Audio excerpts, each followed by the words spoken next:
Do that as we talk.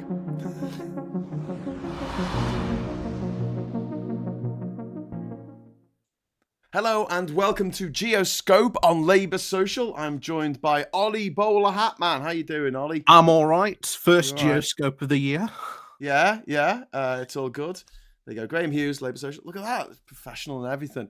There was no trailing for this, so I don't know if anyone knows that we're actually going live at the moment, Ollie. I'm afraid that's my fault. No one else's. I take full responsibility. But let's have a look. Let's see. Make sure that is actually going out. So we've got a few things to talk about tonight. The first one is possible peace in Ukraine. What? What is this about? Yeah, this is a story that came out over like Christmas, New Year time. That it's sort of been doing around on the NAFO forums, and people wondering, like as you've said yourself, What's NAFO? what's going on here? Oh, What's NAFO. NAFO is essentially the meme war.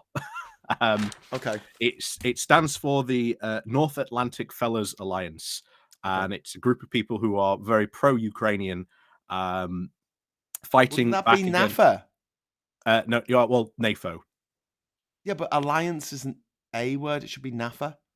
Or I can't remember. It might be organization, but yeah. Okay, maybe it's I always just call it NAFO. But yeah, so it's a group of people, especially online, that have felt that they need to sort of push back against Russian propaganda, and this is where you see a lot of if you remember, right at the start of the war, this is where the sent javelin memes came from. If Right. you remember those, Okay. so this is what they've sort of really taken to. They've raised a lot of money as well. For Ukraine as well. So they've done, honestly, as like a random group of internet people coming together. They've raised quite a lot of money for Ukraine and have helped a lot in, as we said, fighting almost the information war against Russia. So that's good. they've done sort of quite well with that. So it's been good. Okay. But peace. It's a big but. Is it possible? Or as I might like to think, is Putin playing mind games? He's not the type, is he? He never. Oh yeah, yeah, he's not the type at all. Completely out of character to play mind games. Psychological warfare. So this story first emerged, I think it was in the New York Post, or it might be the Times. Yeah. But it came out that there were anonymous sources. So this is where, once again, we've got to take this with a grain of salt as to what has happened. What is this said? Is this, as I said, Putin playing mind games? Yeah. So this came through what we call back channels. And in the world of international diplomacy, a back channel is when you want to sort of reach out to another country or do something that's not necessarily open in the public eye. A lot of the negotiations of the Cuban Missile Crisis were done through back channels initially. Yeah. So also at the ending of apartheid in South Africa. Yep. And the end of the IRA, actually. The beginning of the end of the IRA. Yeah. So these types of back channel negotiations are done very, very often. So to say that we've got these, yeah, it's interesting. But of course, what exactly did these back channels from Russia had to say? Well, first of all, as we said, we don't know who's said this. These people who have said this are remaining anonymous. Okay. So we don't know exactly who has said this. So we can't, as we said, take this seriously or not seriously as well. But also, is this just Putin trying to play mind games? So they put out the theory or the news that Putin was prepared to make peace as long as he could be seen to declare victory. Right. So that is what has essentially been put out. Okay. Now, bears in mind, these back channels haven't gone to Kiev, to Ukraine, who is, the people who they are sort of at war with, and who they would have to negotiate with if peace negotiations were to happen. Instead, they've sort of gone to Washington. Now, why would they go to Washington? I As you don't may know know, why. last year we were talking about the Ukraine aid being held up in the Senate. Yeah. Currently, of course, that is still the case. Yes. So this is where I think the mind games come in, because if you've got this aid package held up in the Senate, Yeah. then this becomes Putin's absolute dream of, I can sort of hold up aid and we can sort of hold out possibly till 2025, when maybe Trump might be in office. Oh, don't say it, Ollie. Don't say it. But Don't say it. You'll make it real, Gandalf. this is what Putin is banking on. That he can hold out until Trump gets there. And that if he can, then he can maybe take territory. Maybe Trump will just, massively appease Putin. Maybe he'll Oh, of be course able he to sort will. of take all the territory. He's Putin's puppet pal. He wants the end of NATO. He made that very obvious when he was president, and he did everything in his power to try and stop NATO being a thing. And he had a closed door meeting with Putin, in which he got rid of all the advisors and just had a translator in the room, who I think might have been assassinated afterwards. That might have been a conspiracy theory, but you never know. Oh, thank you very much, Jan, for the €10 super chat there. That's really kind of you. Why is it that dictators can't lose face? Because they'll die, Jan. Yep. That's why they will die. It's as simple as that. Cake or death. Essentially, dictators have to stay in power till the moment that they die of natural causes, or else they will be deposed by other means. Yeah. You've got to remember how out of the Russia window. works. Putin is there because, well, Russia is run by oligarchs, and they put him there as the strong man. Ruled They're by the the ones who will rich. ultimately decide if he goes or he stays. That's what And- oligarch means. It means ruled by the rich. Yep. Do you know any other countries that are ruled by the rich? I don't know. Can't think of any off the top of my head. Anyway, go on. Tell us more about this strange new world. So, if they decide, or he's seen as weak by the people because they don't want, shall we say, democracy to actually happen, and maybe someone will come in who might actually, tackle them and, the big systemic, wealth problems and the problems in Russia. They need someone like Putin who will be viewed as the strong man and be seen as, if we get rid of Putin, well, it could all go to hell in a handbasket. And that's an argument used by a lot of people over here as well. They'll leave the dictator in place because whatever replaces them will be worse. Yep. And do you know what? Sometimes it is, but a lot of times it isn't, especially when you've got a charismatic leader like Bolsonaro, Trump, Boris Johnson. I mean, whatever comes after them is crap, don't get me wrong, but it's not quite as bad because they lack that charisma. that tends to be the case sometimes. But in this case, the worry is that either someone worse will replace him, or that Russia might actually genuinely fall apart if Putin goes.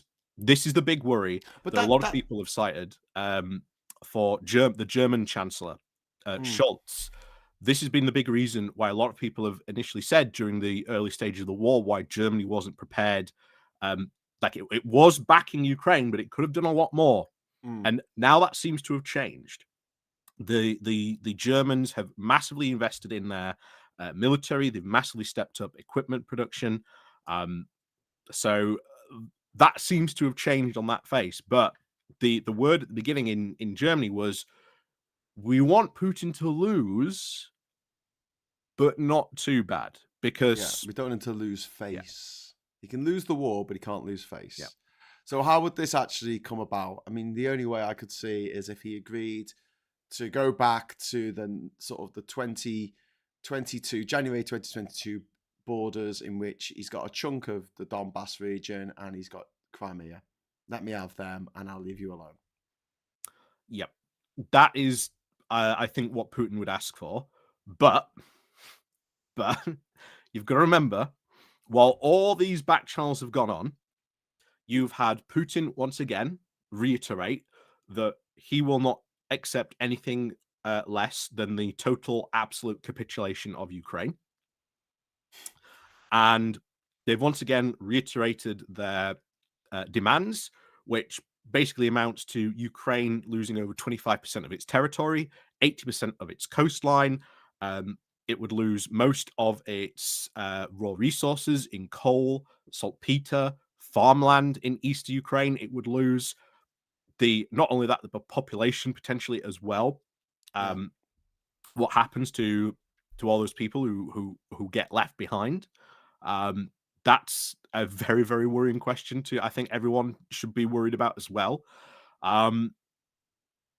It's very, very worrying. And of course, you've also got the possibility that at the beginning of this war, a lot of people talked about the fact that Putin could take all of Ukraine, but he couldn't hold it. But he could take some of Ukraine, maybe up to the Donbass River, because obviously that is a big dividing line throughout all of Ukraine. That if he takes up to that, he could sort of take all of eastern Ukraine and be sort of happy with that. This is one of the reasons why I think that they're so desperate to hold on to the current Zaporizhia. Especially that would be a good launching point for them if they wanted to commit future invasions into Ukraine to take more territory, like they used Crimea as a launching point in the at the start of this war. So there's a lot of stuff I think Putin would want. Do you mean the Dnipro River? Yeah, the Dnipro River. That's it. Yeah. Yeah. Sorry, you said Donbass. So there's a river Donbass. There might be. Yeah. My geography isn't that good, but yeah. So basically, if they did take that and everything up to it, you are talking well over a quarter of Ukrainian territory, which is just, like, how can anyone defend this? How can anyone look at what Russia's done and gone, yeah, that's all right? And yet there are people out there who defend what Russia's done. People on the left, tankies, who defend the invasion of Ukraine. And then when you point out that the exact same arguments that they're using to defend what Putin is doing, someone could use to defend what Israel is doing in Gaza, suddenly, oh no, that's different. I'm like, it's not. You have a situation in which a tyrannical government has literally invaded its neighbor and is killing civilians in a horrific way. What is the difference there? Neither of them are justified. Even the one that was caused by a horrific terrorist assault wasn't justified in the extent that they have just gone over there and killed so many people in Gaza. And Ukraine never carried out a terrorist atrocity on Russian soil. If they did, the Russians are quiet about it. You think they'd mention it? Yeah. But we've got more fun and shenanigans to go over because, obviously, as well, if you saw on Christmas Day, the Russian Navy lost yet another ship. Oh yes, they did. A tank ship, wasn't it? Yes, a troop transport ship. Which now means that Russia's Black Sea fleet has lost over 25% of its fleet. The Black Sea fleet is now 25%. They've lost its flagship, the Moskva. They've lost numerous patrol vessels. They've lost submarines. They've lost a lot of ships that they had at the start of this war that they now don't have. And remember, Ukraine doesn't have a navy. So it's pretty impressive that they've managed to do all this. And of course, this is a proud moment because you should proud to be feel British because this ship was destroyed by a Storm Shadow missile. It also took over, I think, 4,000 artillery shells. There was drones stored in the ship as well. It was if you've seen the videos, it was a massive explosion. A massive explosion. And of course, Russia says, oh, only one person died, which says a lot that you've left that amount of military equipment to be guarded by one person. Yeah. Well, either they're lying about how many people were dead and injured, or they're lying, or basically, one person was guarding this massive ship. But it shows how vulnerable Russia is in the Black Sea. Yeah. And this is why they're now building a massive new military base in Abkhazia, which used to be part of Georgia until 2008, when it was annexed along with South Ossetia. A third of Georgian territory was taken by the Russians, just because Georgia was making moves towards joining the EU. They wanted to be joining NATO. They were looking into joining NATO as well. Putin saw that as a threat and invaded, and no one did anything to stop him. It empowered Putin to invade Crimea in 2014. No one did anything to stop him. And that's why he went on to invade Ukraine. And do you know who stopped him in the end? Ukraine. Thanks, Ukraine. Yep. Saving the West from its own. I don't know. A lot of these conflicts that happen around the world happen because the West has just lost interest in doing anything good around the world. And this is why I think we need to call for having stronger international solutions, making sure that international rulings are followed, that we do have stronger international courts and things like that. That is something that we do really, really need in the world. Yes. But doing that is going to take a lot of international cooperation and forums to get the people in charge of these groups and these governments and organizations to sit down and talk, maybe through back channels or whatever. But there just doesn't. In the 90s, there seemed to be a big push for it. Like, it was a thing. It looked like world peace could be achieved. And then we got our fingers burnt, obviously, very badly in Iraq. No disputing that. And in the same way that for many years after, Vietnam, America was quite reticent to go into another daft military adventure in another country. And, Vietnam was one of the reasons why in the first Gulf War in 1991, was it? Yep. Yeah, ended in 91. The first Gulf War, why they didn't go all the way to Baghdad. They literally got the Iraqi invading forces out of Kuwait, and they said pretty much, okay, get back into Iraq. Well, there were a lot of people saying that was going to be like Bush's Vietnam. Yes, and that's why they didn't go into Baghdad, because they knew they'd get bogged down in local politics, civil strife, gangs of roving mercenaries, etc. Like what happened in Iraq, like what happened in Afghanistan. And it's just not the way to achieve any kind of lasting peace or stability in any region. You need to get people to sit down and talk. And it felt like in the 90s, there was a big push for that, not just in the Middle East, not just between Israel and Palestine, but also all across Africa. Other countries were getting involved, not in a twatty, I'm going to shoot you all kind of way, but in a constructive, let's sit down and talk about this kind of way. And don't forget the back channel talks that I just mentioned in South Africa. Again, I think that didn't take place in South Africa. They took place in the UK because the UK had an interest in ending apartheid. Yeah, I think that was part of the thing as well. I think it was just a real mood change in the 90s. And I think people did lose faith in these institutions, unfortunately. I think that a lot of that really does need to be restored. Otherwise, you're going to get, more problems like this. You've got, as we've talked about before, Guyana and Venezuela, Serbia and Kosovo at the moment. They're having what seems to be a ridiculous dispute about license plates, but really it's about sovereignty. And there's now worries that the new Serbian government, being very, very ethno-nationalist, might decide to go back and take northern Kosovo. So that's another probably trouble spot we might be talking about soon. Also backed by Putin as well. So, Putin causing more trouble around the world. You've also had trouble spots again with sort of Ethiopia and Eritrea. The Ethiopia's actually just pulled out of a port access for another country recently, which is going to cause big economic problems for that country. I think it's Somaliland. I think it is. They've just pulled out of a port from that. I was reading that before I came on.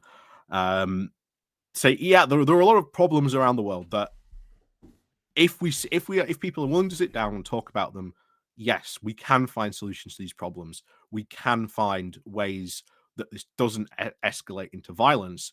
But at the same time, we should also not be scared to engage in violence if necessary.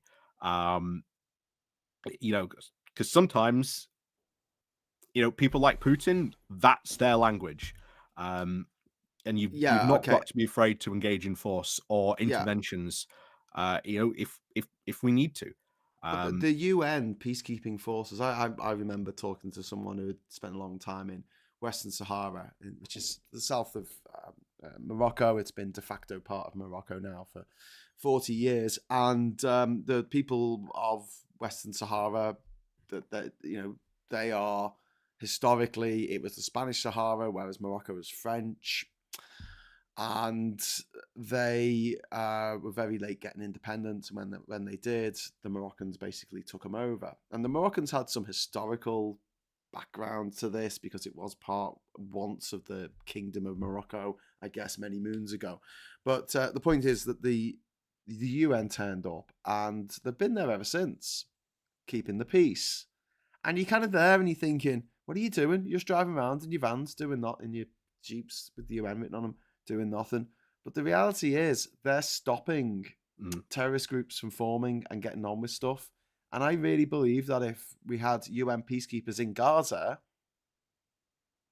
I don't know if Hamas would have been able to carry out an attack on this scale with people driving around who are, got no skin in the game between Israel or Palestine. They're just there to keep the peace. And they see It something would have like that been. I being think it set would have up. been massively different, especially when if they had been in charge, like UN had been in charge of like the borders rather than Israel Yeah. troops. That I think could have made a massive difference to sort of people's lives as well. Yeah. But again, I think that will be the great what if question of our time. But it's still a question that needs answering now. Israel's gone in, pretty much destroyed Gaza. What are you going to do to Destroying rebuild all Gaza. that infrastructure, all those buildings, all that stuff that has been destroyed has to be rebuilt. Is Israel going to take over administration of it? Yeah. Are they going to give a load of money to the Palestinian authorities and let them sort it out? There's a lot of questions that need to be answered there that I think people still aren't talking about the answers to that. And that's why that's why I want to sort of see what those solutions are and how we get out of those solutions, and not only that, but permanent solutions on that as well. In fact, just a quick segue. You may remember, of course, we talked. In fact, one of our very early shows last year was about, of course, Azerbaijan and Armenia. Yeah. They're now looking at a possible peace agreement. Yes. So that's good news. The hope is, of course, that this is going to be a lasting peace agreement. And that this sort of solves the trouble in the area, because one of the things Azerbaijan wants to do is there is sort of the building of the new Silk Road happening with China's Belt and Road Initiative. And if they can get Armenia on board to sort of help build the new transport routes they're going to go through, not only Azerbaijan, but potentially Armenia as well, that is going to help them massively economically. That is currently one of the things that they are talking about in these peace agreements. So if stuff like that can get talked about and agreed upon, and that benefits both countries, then there's less likelihood that Armenia and Azerbaijan are going to go to war with each other again in the future. So it's good signs at the moment, but if anything sort of major happens or anything like that, or once it gets signed, we'll talk more about it when that happens. But interesting segue into our next topic of conversation, because we talked a bit about artillery shells in that ship. As you may or not know, those artillery shells, a lot of them have been coming from North Korea. And if you know anything about artillery, you know that the explosive behind the shell, if you are going to be able to fire accurate artillery, you need to know exactly what the explosive power is behind that, so you can calculate where the shell is going to land, where it's going to go. If not, then the shell is either going to go long or it is going to fall short, meaning that your artillery is not going to be effective. And especially in Ukraine, where a large part of this is artillery duels, then not having accurate or properly made artillery shells coming from North Korea, that's going to be a bit of a problem. Yeah. And this also signals, as we talked, my story of the year was about, of course, North Korean hackers stealing all of the Bitcoin money to go to nuclear weapons production. I don't know if people realize this, because I didn't realize it either. There were about 79 missile launches from North Korea last year. Wow. Not a lot, that wasn't reported in the news. Normally, when they launch a missile, it gets a bit of attention. But it does feel like that has been sort of pushed off the back burner. But of course, the great leader with the greatest haircut in the world, Kim Jong Un, has decided that he is going to get North Korea ready for war. And this is quite concerning, because we don't know what he means by that either. Haven't they been ready for war since like the 1980s, though? Well, exactly. This is it. If people don't know this, sort of there's been North Korea has been in a state of war since the Korean 50s? War. Yeah, because it was just a ceasefire. Yeah, there was never peace talks. Yeah, they have never moved on from that, and as a result, they have been in a state of war. They have been pretty much economically cut off from the rest of the world. They rely on China for any bit of money or stability that they possibly can. And one of the things that they've done a lot of is North Korea sends a lot of foreign workers out to get money. So it will go, oh, China, you need X amount of laborers to help build a factory, or Russia, you need X amount of laborers to go and build, trees, working coal mines in Siberia. Here's all these laborers. Now, of course, if you've been following what the UK Defence Ministry put out recently, that after potentially at the end of next year, if Russia keeps up its current casualty rate of losing 300 men a day, it is going to lose more men in 3 years than in the 9 years Soviet-Afghan war, which is a colossal amount of losses that Russia is facing. This is because of Western equipment as well, by the way. Another reason why we need to sort of step up our artillery production here in Europe. There were stories very recently about Denmark had reconverted an old artillery factory that had used to be officers back into an artillery factory, so that they can now start supplying more artillery shells to Ukraine. But the worry becomes now, if North Korea has gone, we are preparing for war, might North Korean troops end up in Ukraine as a substitute to Russian troops? Jesus Christ.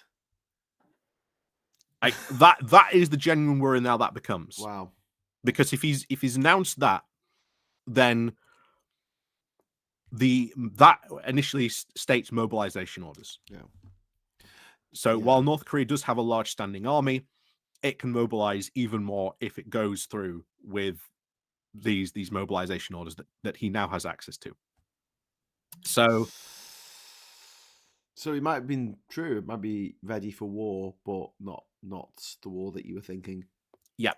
So this might not be the war to go into sort of South Korea, although maybe if he thinks everyone's busy with Ukraine and what's going on in Gaza, maybe he's mad enough to actually try and do it. I doubt he is, but my money is on these troops end up in Ukraine. So it would not shock me this year if we see if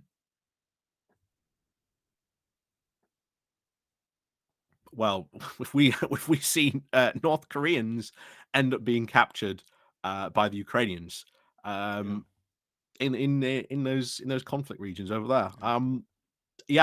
It's honestly kind of worrying that this has been announced, but the fact that they are, of course, they are now signaling that they are, shall we say, ready to rock and roll, of course, is a bit concerning, especially with the fact that their recent rocket launch that has said, experts have looked at that and said that could very easily target the American East Coast. So you're looking at cities like Seattle and Los Angeles on the East Coast. So that's quite worrying, especially from like a security point of view.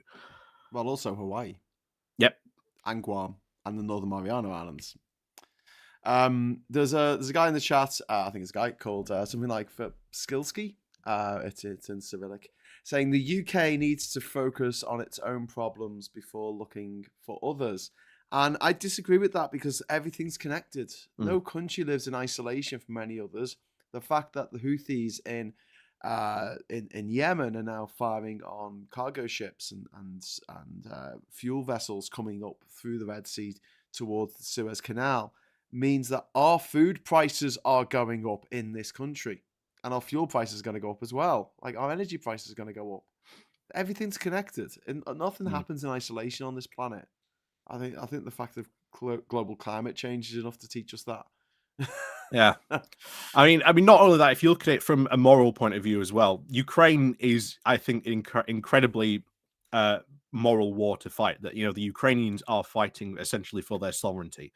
Right from day one, Vladimir Putin has said, Ukraine is a false country. It is not a real country. They are referred to as little Russians. Putin has written academic papers saying how much Ukraine doesn't deserve to exist and that it should be part of Russia.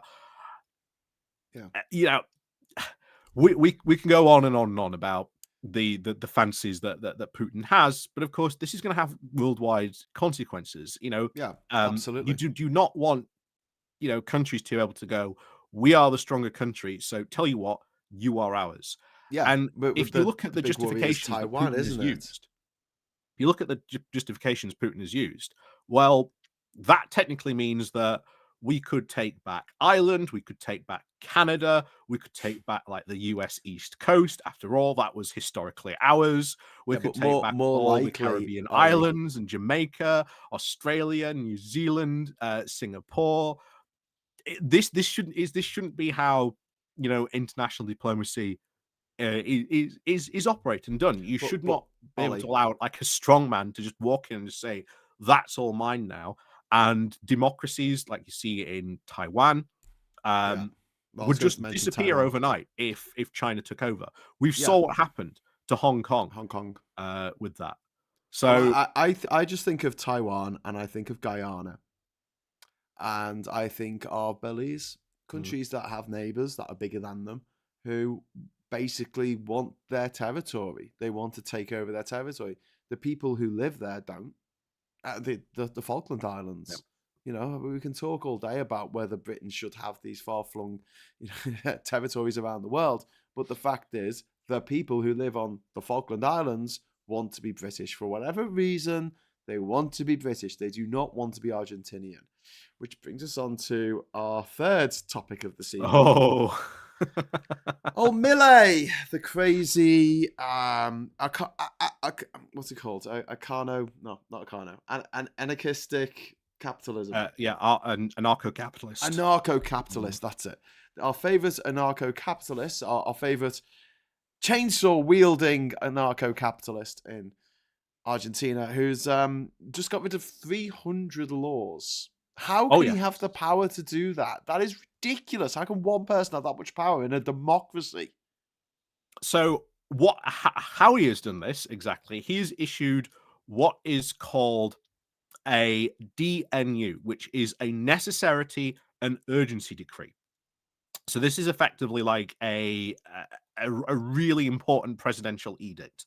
Like in America, Trump did all those presidential announcements saying we are going to do this, we can do this, etc. Well, Melei has essentially done that, but he's done it on an even grander scale. And here are, do we say, just some of the highlights that have gone through. Christ. So one of them, he has removed all medicine medicine pricing negotiation. So the government used to negotiate with the pharmaceutical companies, and they would be able to get better prices. Gone. As a result, not surprisingly, medicine costs, and not just You're talking things like basic medicines from painkillers to right through to people who might be going through things like chemo drugs and other types of things. They've now gone up 89%. So all medicines currently in Argentina have gone up 89%. That is a massive amount just to suddenly increase, and that happened overnight from Melei announcing these. And that just wasn't the only thing he got rid of. He's announced the total deregulation of the housing market, including allowing landlords to charge rent in US dollars. So imagine you're working in Argentina, you're still being paid in pesos.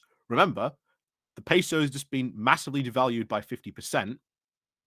So now you could be paying double on your rent because you now have to pay in US dollars.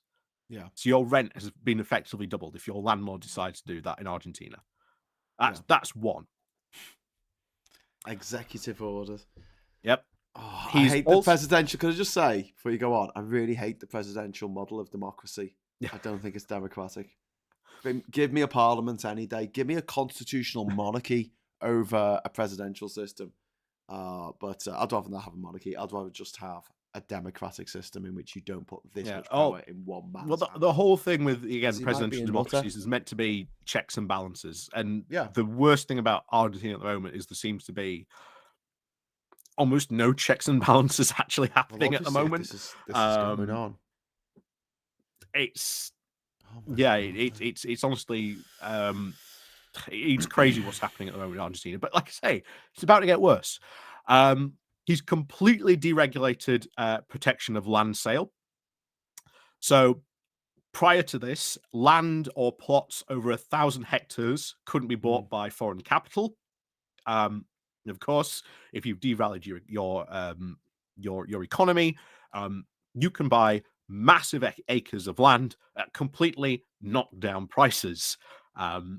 Nice. I wonder how many of that, of course, is going to happen. He's also announced the complete stock sale of the national oil companies in Argentina. So they're all going to be sold off, and that's a massive revenue source for Argentina. That's going to have big repercussions. They've sold off their airlines, because I didn't know that Argentina had a state-run airline. Well, they don't anymore. Oh yeah, well they don't anymore now. Where else is he sold off? So yeah, they've sold all those completely off to private funds.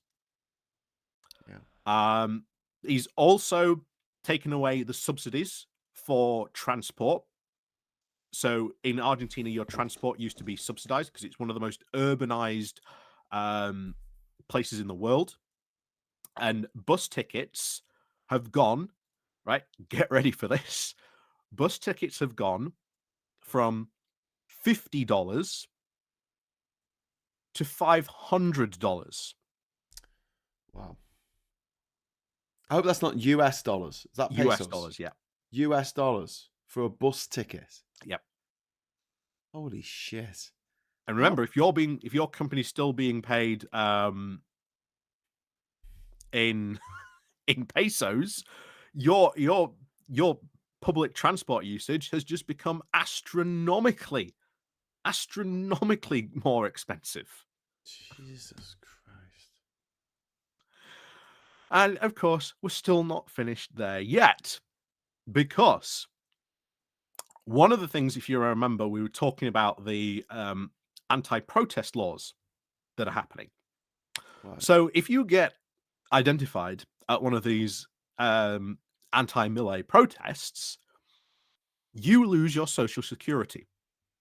Oh, that's nice. Not oppressive in any way, shape, or form. So you lose that completely. The Tories would love to do that in this country, wouldn't they? It's honestly it's Orwellian with how it is being done. But the other interesting one, Elon Musk comes into this as well. I don't know. I don't know why God. Elon Musk comes into this, but he does. He is giving up all control of the Argentinian satellite networks. So all Argentinian companies that were in control of satellites are being handed over to Elon Musk for Starlink to use. So all Argentinian communications, defense satellites is in the hands, you name it, of a half-crazed man-child. Yep. And a vaporware salesman, space Karen. He's just given Elon Musk complete Lithuanian mining rights in Argentina. Lithium, that's it. Lithium, not yeah. Lithuanian. That's the country, yeah. Well, lithium might be named after the country. I don't know. Is it? Oh, no, it'd be from lith, wouldn't it? From stone. Yeah. Monolith meaning one stone. I learned that in Indiana Jones. Anyway, my God. Not only that. So who's got the lithium mining rights? We're not finished yet. No, but who's he giving it to? Like Rio Tinto or something? One of these big mining companies? Is that who's giving it to? No, he's giving it to Elon Musk. Elon Musk has the mining rights. What? Yeah. Oh my God. Oh well, he's not going to go bankrupt anytime soon, is he? Oh well, that was a nice dream, wasn't it? Yeah. So he has all those mining rights again, completely given away. He is also, and this is the big one, which probably might have the biggest repercussions that we're potentially seeing at the moment. He has completely deregulated, because that's if you go look up these full list of these laws, that's pretty much what it starts with. He has completely deregulated the entire labor market. So you can just pay people whatever you want to pay them. Yep, no labor laws in Argentina now. My God. And the dock workers union, one of the biggest unions in Argentina, have gone on strike in response. Well, I'm not surprised. I think everyone's going to go on strike, aren't they? So how long do you think he's got in power, and how many people do you think are going to die? Who knows?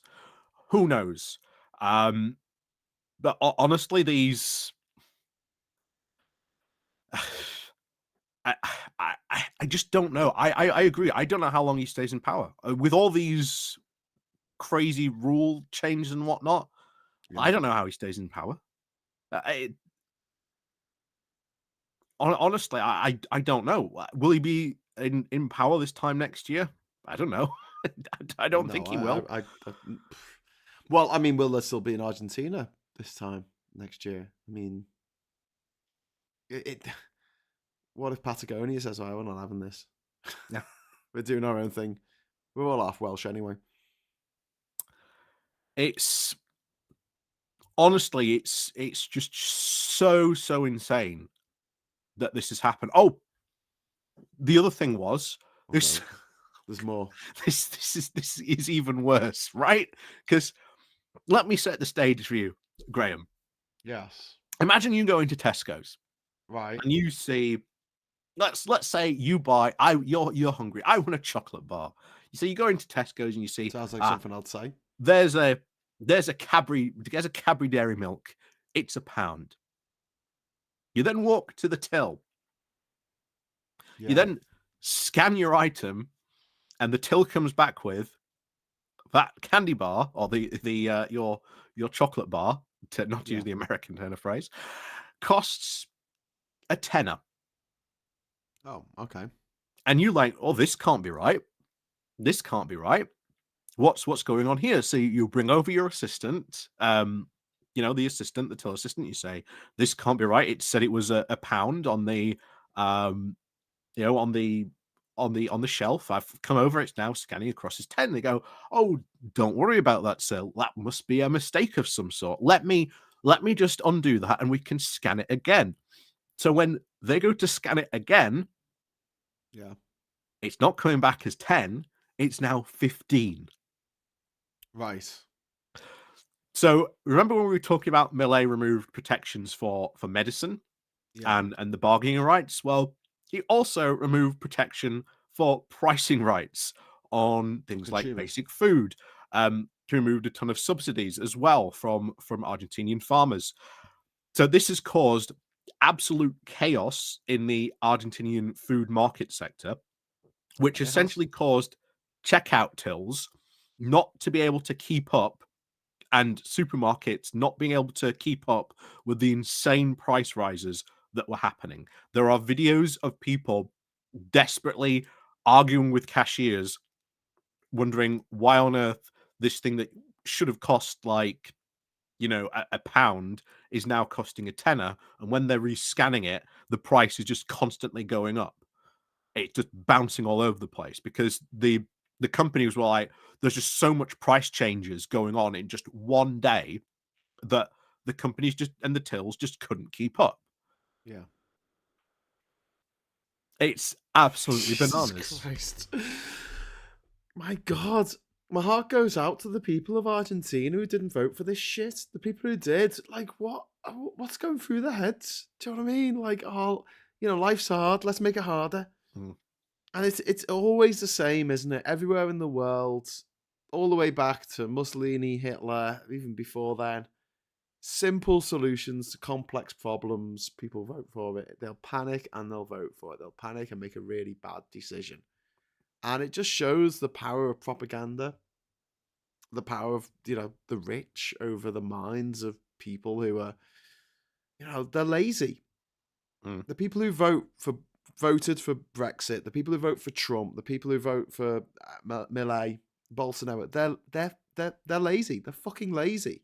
They can't be asked thinking. They can't be asked doing any critical appraisal of the situation because it's too much like hard work. They just want the easy answers, the lazy fuckwit answers. And it you know, I think we need to call this out more because we're like, oh, well, you know, it's what people voted for. It's like, well, you know, they weren't voting from the heads, were they? They were voting from their, I don't know where they were voting from. Spite, voting out of anger, voting out of fear. You know, not the good emotions. Yeah, he's also got rid of the what's it now? He's eliminated the consumption tax rebate, which massively benefited a lot of poor people in Argentina as well. So once again, that's going to have consequences for them as well. There's just honestly, there's just so many. There's just so many laws, and you're just like,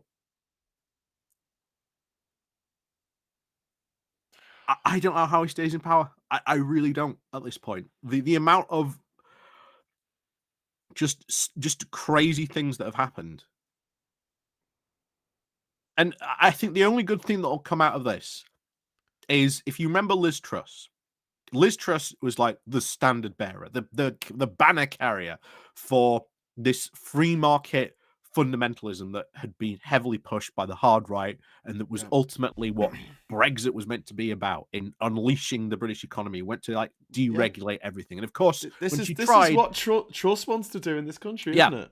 exactly. She tried and she failed absolutely completely. She almost, you know, crashed the UK economy and almost destroyed the UK pensions industry, which would have been an absolute total disaster.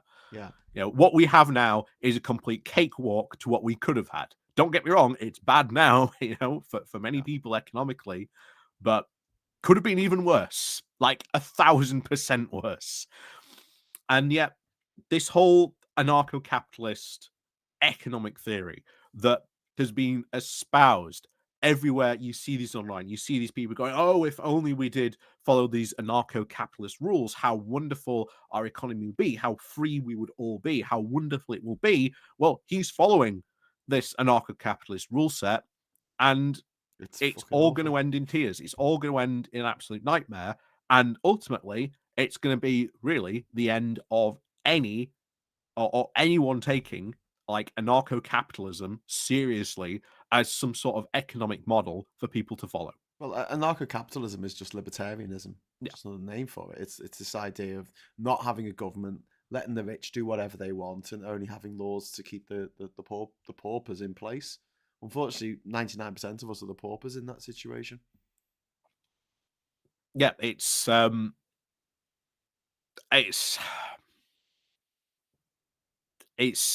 honestly it's insane that he can go in and just make all these laws and changes.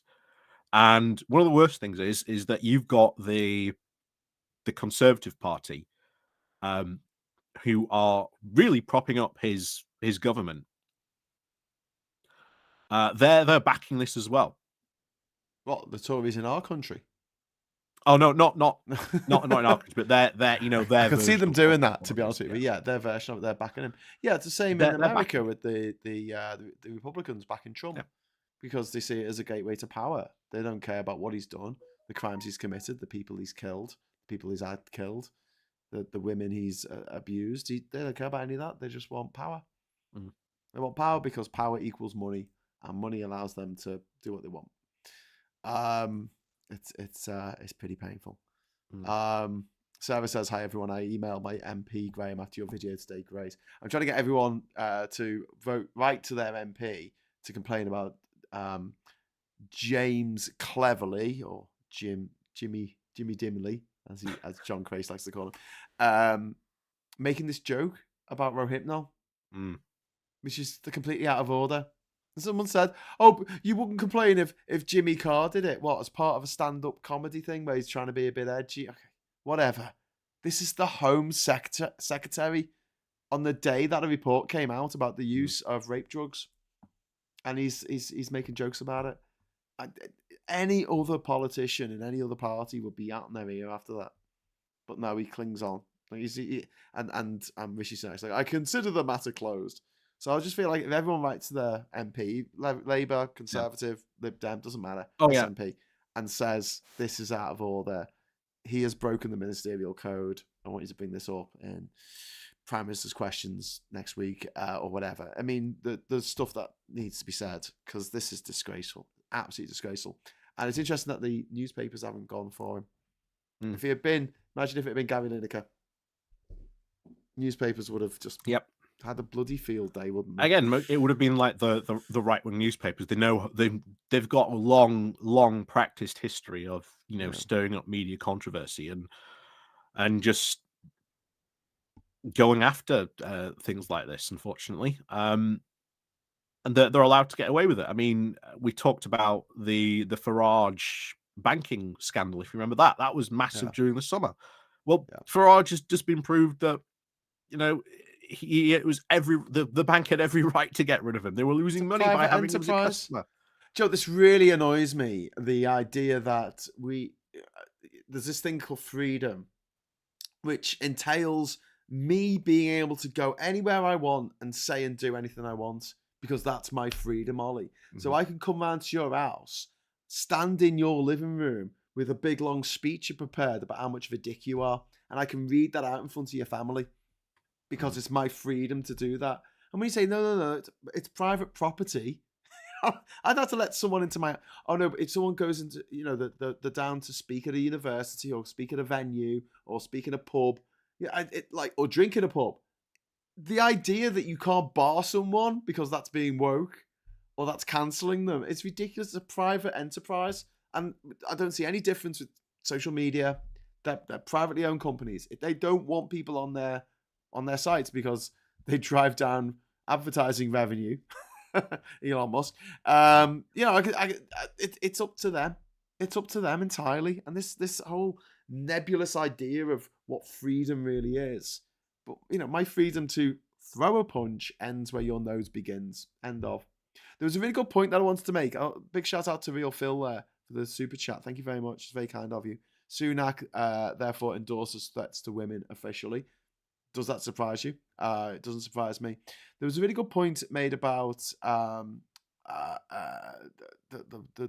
I think it was Countdown to Power, was it? I'm gonna try and find it so I can actually read it out in the chat. If I can't, I'll just try and remember what it was somewhere about. But basically, they were saying that when we talk about violence, they think of violence as attacking. And if you're defending yourself against violence, then that's defense. Oh, there you go. It's from questionable obscenity. I know it's semantics, but I reserve violence for use of power to violate another's reasonable freedom, while defense is the use of power to deflect, deter, counter violence. I thought that's a good way of putting it. So yeah, when we talk about countering people like Putin or Melei or Trump, it's got to be talked about in terms of defense rather than violence. Yeah. Because I don't think violence gets us anywhere. And it is semantics, but I do think it makes a difference. Yeah, it's it's going to be an interesting year because, as we said, it's going to be over 70 different elections possibly happen this year worldwide. Yeah. Some of those are going to have big consequences on the world, depending which way some of those elections go. Absolutely. And of course, we'll be here to cover them all. We'll be here to cover them all. Cover them all in glory. Yeah, 70 elections. Some of them are local elections. Some of them are gubernatorial, mayoral elections. And some of them are like, massive. We've got elections happening in Pakistan, India, Sri Lanka, and Bangladesh, all on the same year. I mean, some of them are a foregone conclusion. Like India, it's going to be Modi again. Is going to get back in, and I don't think things are going to change in Bangladesh, but I think things could definitely change in Sri Lanka, where don't forget there was a massive insurrection last year where the presidential palace was burnt down.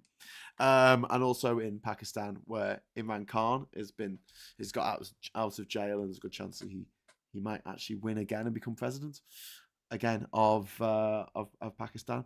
Also, you got the election in America that everyone's just going to go on about ad nauseum, which is all kinds of terrifying.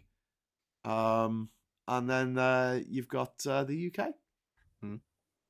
We're having an election. We hope. If they don't put it off till January the 25th. Is that the last possible date? Yeah. Oh, and speaking of elections, because people want to probably hear about this. On Thursday, the Supreme Court are going to rule on Trump being disbarred in Colorado and now in is it Maine? I think it is. Yeah, Maine. Maine. Yeah. Yep.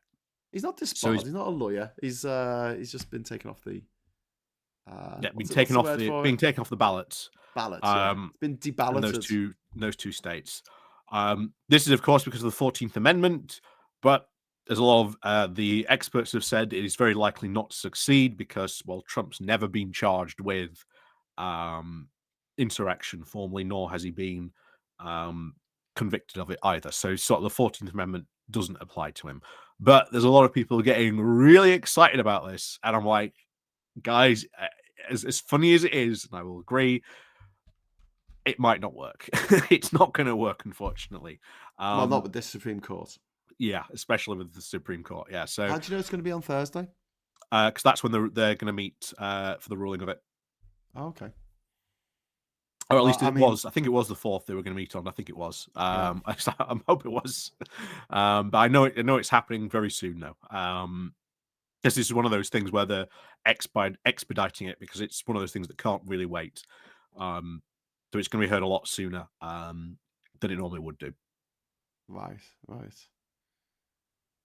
So the most likely outcome, apparently, according to the bookies, 3-1 odds, the most likely outcome is that the Supreme Court will overturn the Colorado decision on the grounds that the procedure used to determine whether Trump is disqualified under Section 3 was constitutionally inadequate. But if the court holds that Colorado's procedure was inadequate, it will then have to describe what procedures would be adequate, a roadmap, in other words, to correctly disqualify a candidate under Section 3. Expect a Supreme Court decision on due process grounds to be the opening gun for a flurry of lawsuits aimed at disqualifying Trump from the general election ballot. And I've spoken about this on my on one of my other shows, but I think that he shouldn't be on the ballot because he was on the ballot 4 years ago and he mounted an insurrection in which several people died. A riot on Capitol Hill where he told people his crowd of lunatics that they needed to fight like hell or they wouldn't have a democracy anymore. They did fight like hell. They were defeated. Now they didn't succeed in their aim of hanging the vice president. But America still exists and is still a democracy. So that's interesting. Considering Trump told them that they wouldn't have a democracy anymore. They wouldn't have a country anymore. America would cease to exist if Trump wasn't president, and it didn't.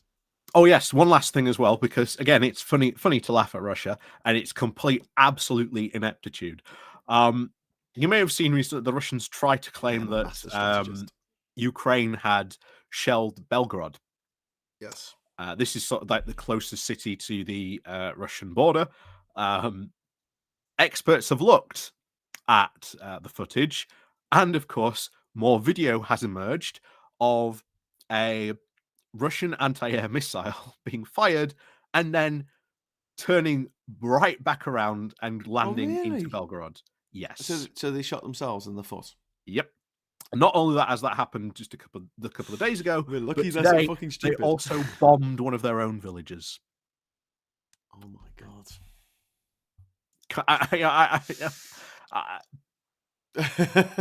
Whose side are you on, Russia? words fail me. To be honest. But there you go. Again, funny to laugh at Russia and their complete ineptitude. I think is entirely appropriate during this time. We have to wrap up in a moment, but Sir Larry the Cat in the chat says the 14th Amendment does still apply to him, giving aid and comfort to those committing insurrection, as he said that if he wins, he will pardon those jailed for January the 6th who have been charged with insurrection. That's pretty slam dunk to me. What else could happen in the Supreme Court? 5-1 odds on affirmation. If this were a less unique case, the odds on affirming would be much higher because the Supreme Court has limited scope for reviewing lower court decisions, especially state court decisions. It cannot, for example, throw the case out on the grounds that Colorado state law doesn't allow for this kind of challenge to a candidate in a primary, an argument considered and rejected by the Colorado Supreme Court. Affirming this decision would result in lawsuits in all 50 states and the District of Columbia designed to remove Donald Trump from the ballot. So there you go. That's the one that we're hoping for. 8-1 odds, no insurrection. That was coming up with the legal definition of insurrection and holding that the events of January 6th did not qualify. 10-1 odds, reversal with no majority decision. 20-1 odds is a 4-4 decision because Justice Clarence Thomas, the corrupt member of the Supreme Court, whose wife took part in the insurrection. Oh, I love it. He might recluse himself because of his wife's involvement in the lead up to January the 6th. And then there's 25-1 odds on throwing out the case because Section 3 is not self-executing. 25-1 as well, grant and not expedite. We've got, my God, there's a bunch of different stuff. And then finally, 99-1 odds. The court would not grant cert. This would leave the Colorado decision in place and would open the floodgates of legal and electoral chaos. Almost unimaginable, apparently, according to The Hill. Right, so there we go, Ollie. There's a load of different 99-1 odds. The president is not an officer of the United States, which is what a lower court said in Colorado. Yeah, I really want to measure people's expectations because I've seen a lot of people getting like really hyped over this. But the way that I've seen it and when I've looked for like US legal experts, especially on like Twitter and Threads, they've all been saying the same thing that it's probably not going to get probably not going to work. Probably not. But again, like I say, measure your expectations, people. Don't get too excited about this. Talking about measuring expectations, the Epstein list still has not been released as of 7 minutes past 10 p.m. GMT on the 2nd of January 2024. Welcome to 2024, mate. Happy New Year and all that jazz. Thanks very much. Yes, Happy New Year to everyone. Yeah, on the show here. And thanks to all the people in the chat. Thanks for the super chats. Really appreciate that. We'll be back for another GEOSCOPE in a week's time. But tomorrow morning at 9:30, you'll be able to catch me on Morning Brew as I go through the latest. What word? How can I say this delicately? Shitfest. Omnishambles. That is our government. Omnishambles. Clusterfuck. clusterfuck omni shambles that is our government. So if you'd like to join me for that, you are very welcome to. And obviously, if you are a subscriber, you can join in the chat as well, which is dead exciting. Give us a like on the way out. And until next time, I'll say good night to Ollie. Good night, Ollie. Good night. Good night to everyone in the chat. And until next time, hello, good evening, welcome, and goodbye.